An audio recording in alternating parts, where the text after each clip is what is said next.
Hello, my friends. Welcome back to another Mindful Monday with Nourish My Soul. So, this week I wanted to talk to you a little bit about a question that I often get. So, I usually tell people to get comfortable sitting in discomfort. And I get a lot of questions about what does that mean and how do you do that? And first of all, let me just tell you that I think it's a really important practice that we all develop because being uncomfortable, unhappy, having negative emotions is all part of the human experience, and we are all going to have it. We are all going to experience grief, pain, sadness, all of those emotions. It is a part of life. But it is what we do with those that really helps define who we are and what path we're going to travel down and how long that pain is going to remain with us.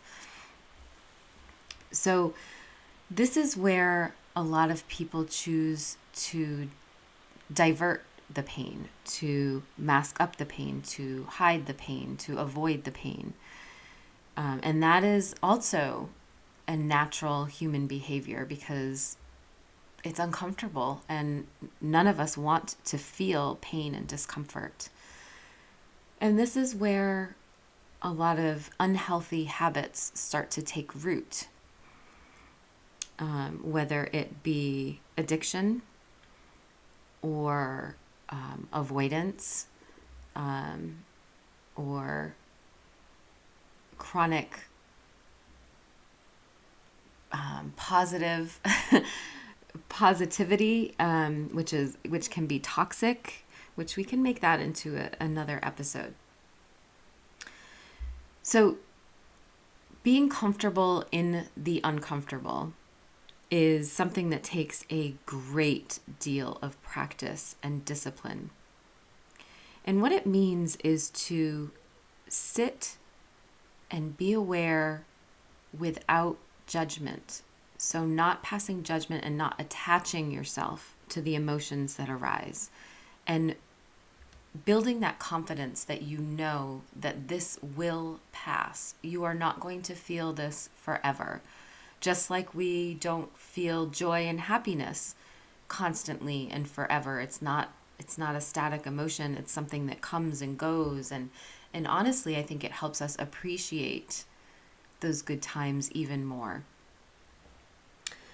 So, in order to do this mindful practice, you need to get comfortable,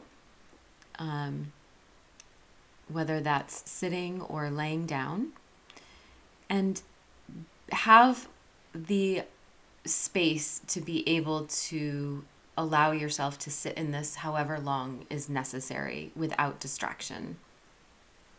Whether that's going to be 5 minutes or an hour, sometimes we don't know. And if you only have 15 minutes and that's all you can allow yourself, commit to blocking off another set of time throughout the day where you can revisit it if you weren't finished in that moment. So I want you to sit comfortably. Touch is an important part of self-compassion and healing and being able to be uncomfortable. If you think about it, what is our instinct as a human when we see someone else in emotional pain? We hug them. And when you are sitting in your own discomfort, you need to learn to use touch to your advantage as well. So for some people, this is hands on heart. So you can put your hands over your heart and feel that as an expression of care and love for yourself. Or for others, it is like wrapping your arms around yourself. So crossing your arms in front of you and grabbing onto your arms and squeezing like a hug to yourself. So whatever feels good for you is the right thing to do. And so you're going to start off the practice by doing that. And you can remain in that position if it feels comforting to you, but you don't have to. And then you need to ask yourself how you are feeling in this moment. So name the emotion. Are you sad? Are you grieving? Are you lonely? What is causing you discomfort? Name it. Don't judge it. Don't attach to it. Don't make excuses for yourself or belittle yourself for feeling that emotion, because it just is. There's no reason for judgment in that. Give yourself permission to feel it. This is an important step, because when we move away from that and we start masking it and avoiding it, the emotion doesn't go away. It's just hidden and it grows. Things grow in darkness. So by shining a light on it and saying, it's okay to feel this, I know I'll get through it, you are healing yourself. You are allowing yourself to move through it and beyond it, instead of getting stuck in it.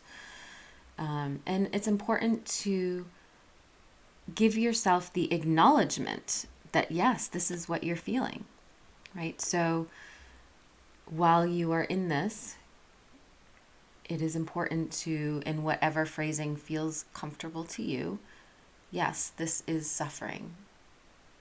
I am feeling pain. I am feeling whatever it is that you named.